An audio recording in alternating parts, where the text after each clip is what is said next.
Good morning. Welcome back. Happy Friday. Welcome back to another episode of Cyber Tech Talk, where I give you all the tea on who has been attacked. So today we are going to talk about OpenAI. Alright, so it's kind of, well, it doesn't say exactly about, you know, hackers or anything like that. But reading the article, I would think the way I think hackers do that this could be a form of hacking. This could because they're taking information, right? Accordingly. And now this is still in the process, but here's what the article says. And again, I'm looking this way because I have my notes this way. Um, a lawsuit has been filed in federal courts in San Francisco accusing OpenAI, who is the creator of ChatGPT, of stealing vast amounts of personal information, intellectual property, and copyrighted content to train the chatbots. Two U.S. two U.S. authors started off the lawsuit stating that their work was misused to train the ChatGPT system. Thousands of books were copied without their permission, infringing the author's copyrights. So, from what I understand and from what I have been reading, the way GPT works is that they respond to user text prompts in a conversational way. It doesn't have access to the internet, but it uses a large range of text information from resources like articles, newspapers, books, journals, stuff like that. And after 2 months of launching, it gathered like 100 million followers, users. That's a lot of people in that short time. So it uses data from the internet. So, but if it's not attached to the internet, how's it getting this information? Like, if is there workers who scrape the internet for all these resources and just download it into the system? That's the only way I can see that. I'm not sure. But if it's not connected to the internet, then how else would it be plugged in and getting the resources from all these different information to be able to have a decent conversation um, with someone? You know.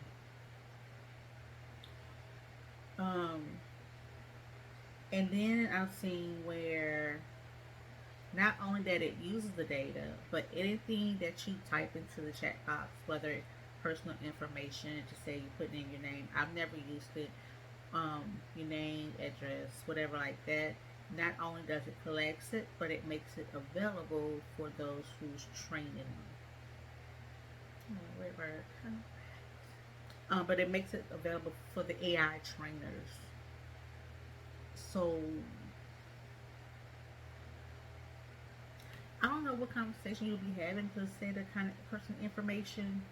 And I understand for a service like that that it needs to run off things from the internet, because the way I see it, if it's not broken, don't fix it, right? So the internet has vast amount of information, right? Anything and everything goes on the internet. So why try to recreate something when you just can just pull the stuff from the internet? Either way it goes. So, so does this mean if authors are publishing or just putting their information out on the internet, is it for gain? Is it really stealing their information if it's already on the internet?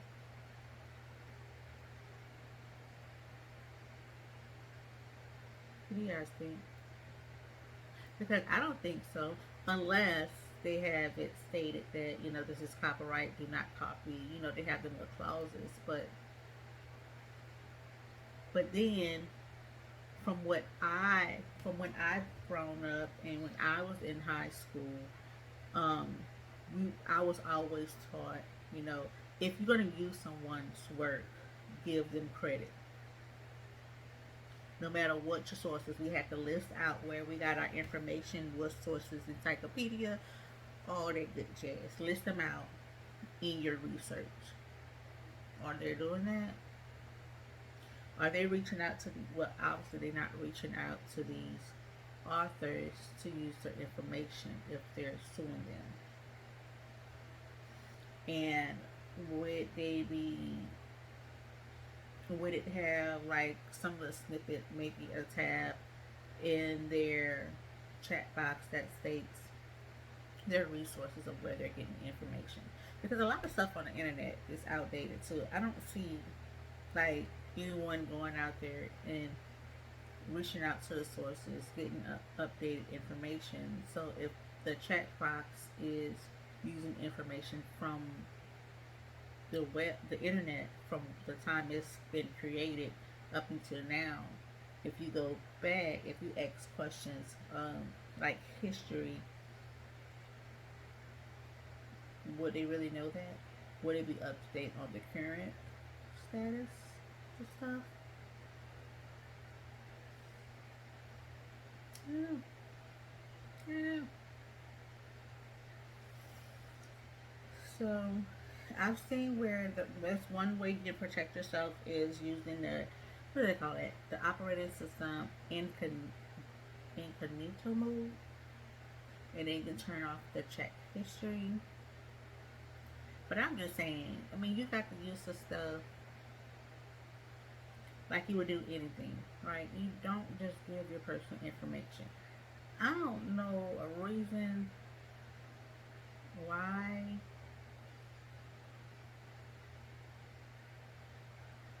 you would put like real personal information like phone numbers, especially not social security numbers. Um, but I don't know. I don't know. I'm gonna have to play around and see. But what do you guys think about this? Is it, are they taking their stuff if it's already on the internet? Is that a lawsuit worthy? I'm curious because the way I've seen, like the way my sister, she has a school, she went to a class on it, and from the way I understand is that the kids now could ask them to write an essay, right? An essay paper or a poem, you know. But if it's using resources from other authors,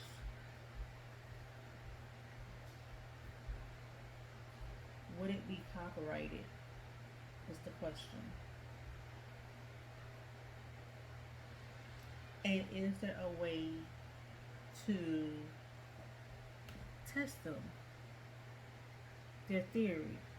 Because I know when I was in school, if there's a way that the teacher could find out if you had copyrighted something, if you use some resources off the internet and you didn't make it your own. There are ways that they could find out. But being that this is a new technology, OpenAI, they would have to up their software of whatever they use for this kind of system. Because how would you really check that? If you're just giving them, if you're just giving this system random words to make you a poem, is it really copyrighted?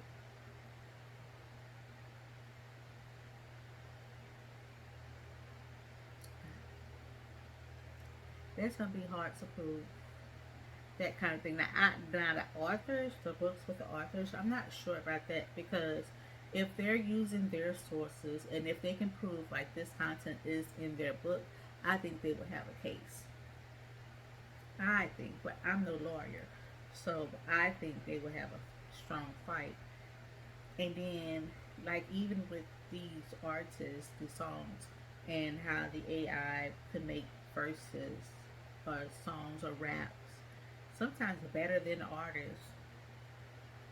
If I was that artist and this AI is using my voice to come up with better songs and raps than me,